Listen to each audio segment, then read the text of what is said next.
In today's video, we're going to look at what college acceptance letters look like from my mentored students. To spice things up, I'm also going to go over my own college acceptance letter. Now, all of the letters that you see in this video are from students that were mentored and guided by me. So for their own privacy, I'm going to hide their personal details such as their names and addresses. So let's jump right into our three big categories: getting accepted, getting waitlisted or deferred, and lastly, getting rejected. So starting out with getting your acceptance letter, which is the best thing that can happen, and the cherry on top for that would be getting accepted with financial aid. Now for this example, I decided to take a student who got accepted into CU Denver with a financial aid of $10,000 per year for all 4 years of his undergraduate studies. Now, for some context, a little background about the details and profile of this student. He got roughly between 60 to 70% in his 10th and 12th board exams, and he wanted to apply to universities that were all test optional. So with this in mind, we applied to many universities, and one of the very compelling offers that we got were from CU Denver for the pre-health major.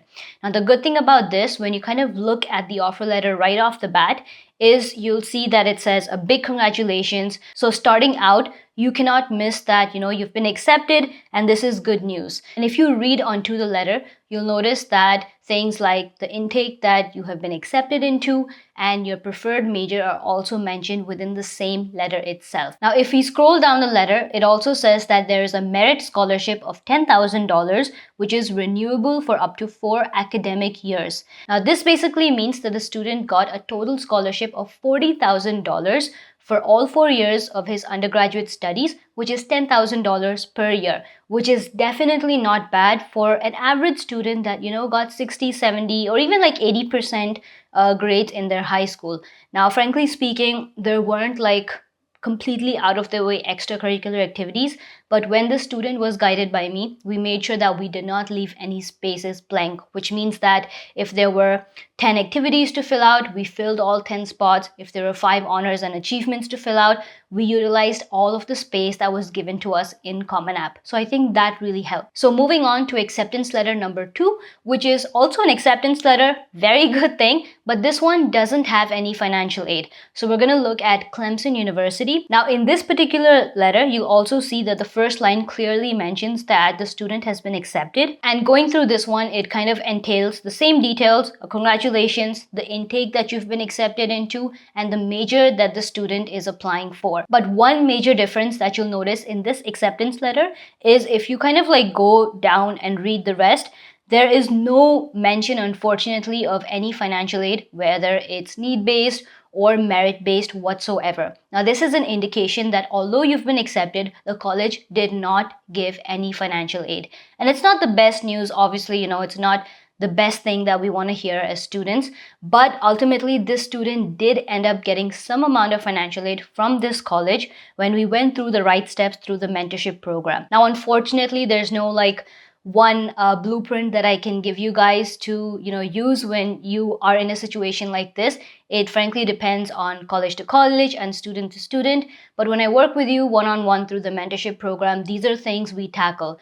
Basically reaching out to the right departments and telling them a personal story that is unique and genuine enough is what gets you that financial aid as a student. Now, I know that although many of you guys are waiting for your decisions from colleges, maybe you've already finished applying because December and January were most of the deadlines.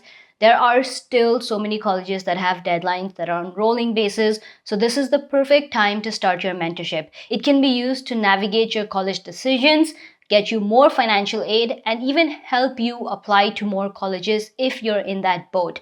Now, since you guys are the crazy Medusa family and this is something that has never ever happened, I'm gonna give you guys a 20% discount on the mentorship programs, the one-on-one exclusive mentorship programs at incognitoblueprints.com using the code CrazyMedusa, and this is gonna be valid till February 15th. So, if you need help with anything related to your college application, studying abroad, this is the perfect time to utilize the one-on-one mentorship. Finally, the third example of an acceptance letter that I'm going to give you guys is a PhD example with full funding. And for this acceptance letter, no, it's not a mentored student. It's my very own acceptance letter that I received from UC Merced. Now, UC Merced is one of the newer UCs in, the boat of all of the UCs. But basically, when I was applying for my master's and my PhD after my bachelor degree, PhD colleges were some things that I was exploring because I wanted to see the potential of maybe going into the research field. So I applied to UC Merced. One, I was very, very shocked that they allowed applicants to apply right after their bachelor's. Basically, their PhD program was structured in such a way that the first 2 years, maybe you finish your master's, and then you directly go into a PhD. So this is something that's very unique and I found, really appealing. I got accepted with a full funding, so they took care of all of the tuition fee. They were ready to give me a stipend, a monthly stipend for the entire duration of the PhD. And it was a very, very, compelling offer letter that I compared with Cornell and other acceptances that I got. Now, as the story goes, most of you guys know that I didn't end up choosing that. I chose Cornell for my master's. But UC Merced was a PhD offer that I received. And many students may not know this, and I don't really talk about master's and PhD on the channel too much. But if those are type of videos that you want to see, maybe the application process or more details about studying abroad for master's and PhD, let me know in the comments below. Now at this point, with all of your acceptance letters, you guys have to gear up for college, and the one thing you cannot forget is your dossier perfume. You guys don't know about dossier? Well, having a dossier perfume is the ultimate student hack because these are luxury fragrances at affordable prices, perfect for students. They have so many options to choose from, all the way from subtle fragrances to woody or musky ones. And since you guys are the Crazy Medusa fam, using the code CrazyMedusa10 at checkout, you can get 10% off your dossier perfume. So moving on to the next type of offer letter, which is a conditional offer letter. Now this is something that is a rare one and a lot of you guys may not even receive it. Basically, what this type of offer letter looks like is they haven't quite given you the admission, so the offer letter will somewhat start on a negative note. So unfortunately, we cannot give you admission at this time, blah, blah, blah. But in the middle paragraph somewhere, they will mention a reason. And the reason will be lack of funding. Now, I've seen that this can mostly happen if a student asks for a lot of funding in the CSS profile or in the independent financial aid forms.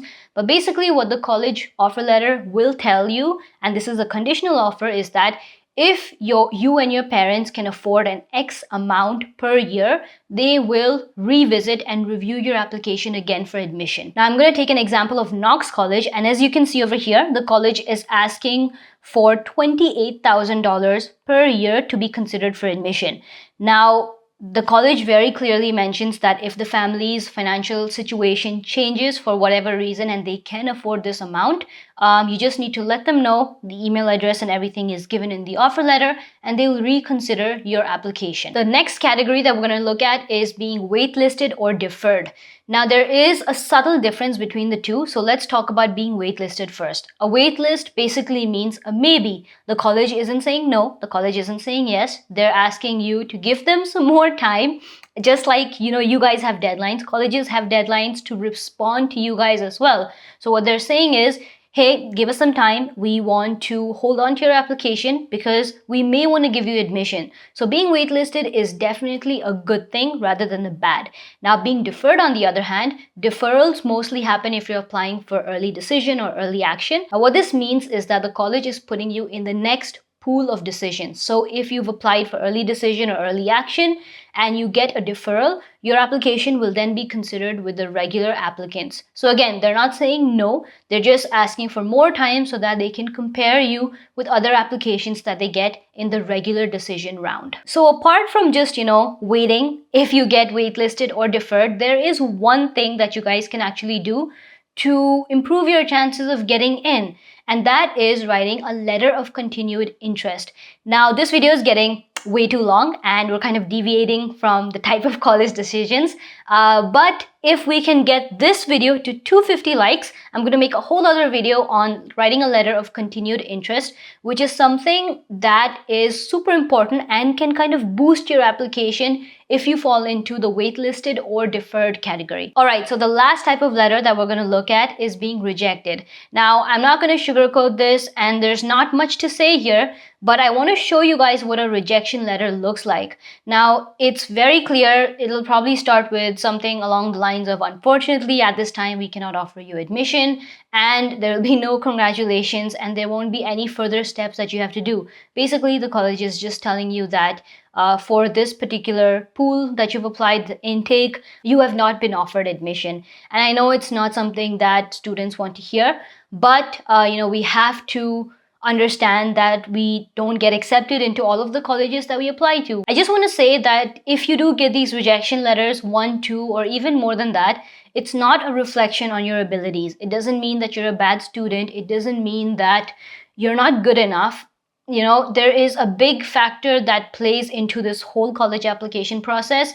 It's a numbers game. Maybe the intake that you applied in, there were way too many students that applied in that intake, or the competition was just so high and it's getting competitive out there. So please don't take this as a reflection on you personally. Use it as a learning curve. Worst case scenario, you apply in the next intake, which is the next fall or the next spring intake, and you'll be better for it because you would have already gone through this application process and you've learned so much. That is the most important thing. Using this entire process as a learning curve to improve yourself and make yourself better as a student, make yourself better as a person. Now, that's all that I had for this video.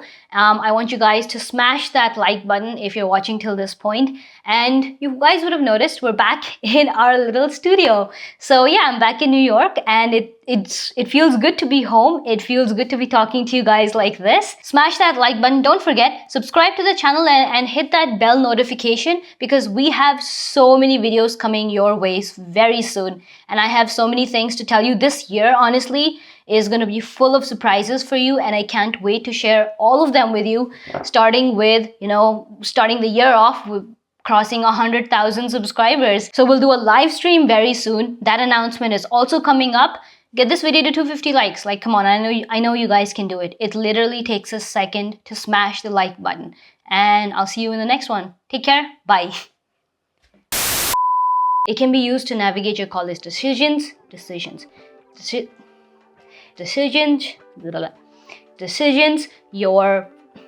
can be decisions. It can be used to navigate your college decision. Oh my God.